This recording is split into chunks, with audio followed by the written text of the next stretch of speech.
राधे राधे दोस्तों। Return of कहानी लेकर आए हैं आपके लिए आज की नई कहानी। तो चलिए शुरू करते हैं। ऑफिस के बाद घर आया तो मेरी पत्नी मेघा ने दरवाज़ा खोला।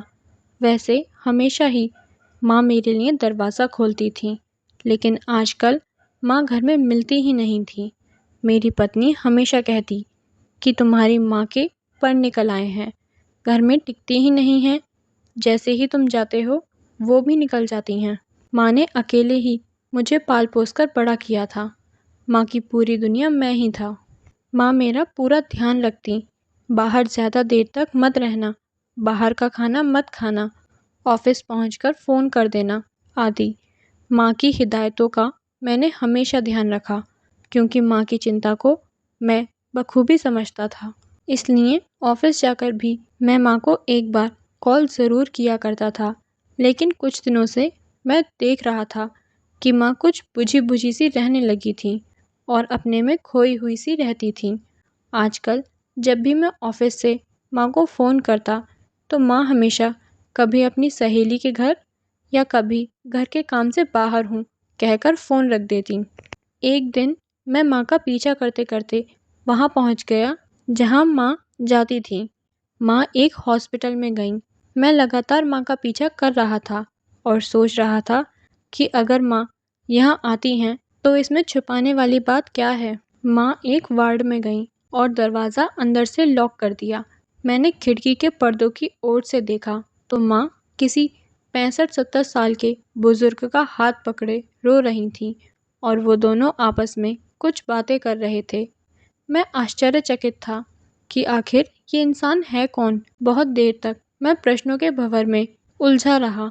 मैं घर वापस लौट आया। मुझे ऑफिस की तरफ से 2 दिन के टूर के लिए अचानक शहर से बाहर जाना पड़ा और मैं माँ से इस बारे में कुछ बात ही नहीं कर पाया। जब घर आया तो माँ की तबीयत बिगड़ी हुई थी। मैंने और मेरी पत्नी ने जी जान से उनकी सेवा की, लेकिन बढ़ती उम्र और अस्थमा की बीमारी के चलते कुछ ही दिनों में वो इस दुनिया को अलविदा कह गईं।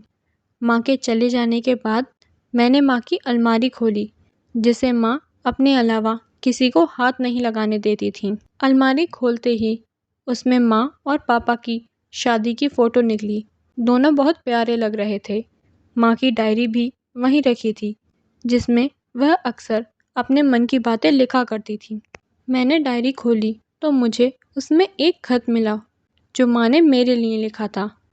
प्रिय रोहित, आज से 30 साल पहले मेरी शादी तेरे पापा यानी दीपक ठाकुर से हुई थी।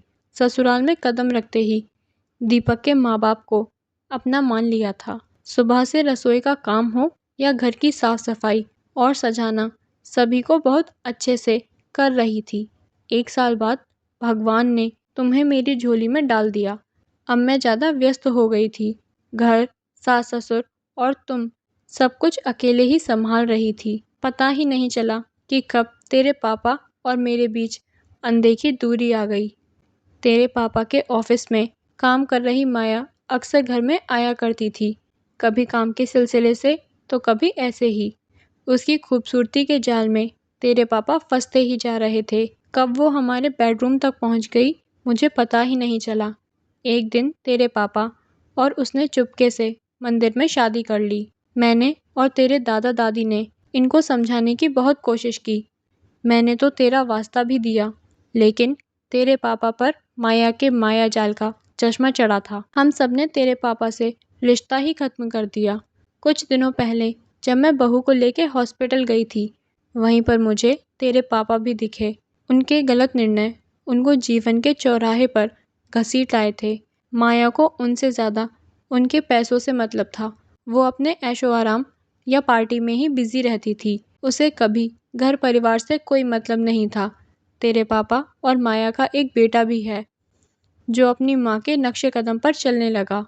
उन दोनों को तेरे पापा से कोई मतलब नहीं था, इसलिए मैं कुछ दिनों से उनकी देखभाल के लिए जा रही थी। उस दिन तेरे पापा मुझसे माफ़ी मांग रहे थे।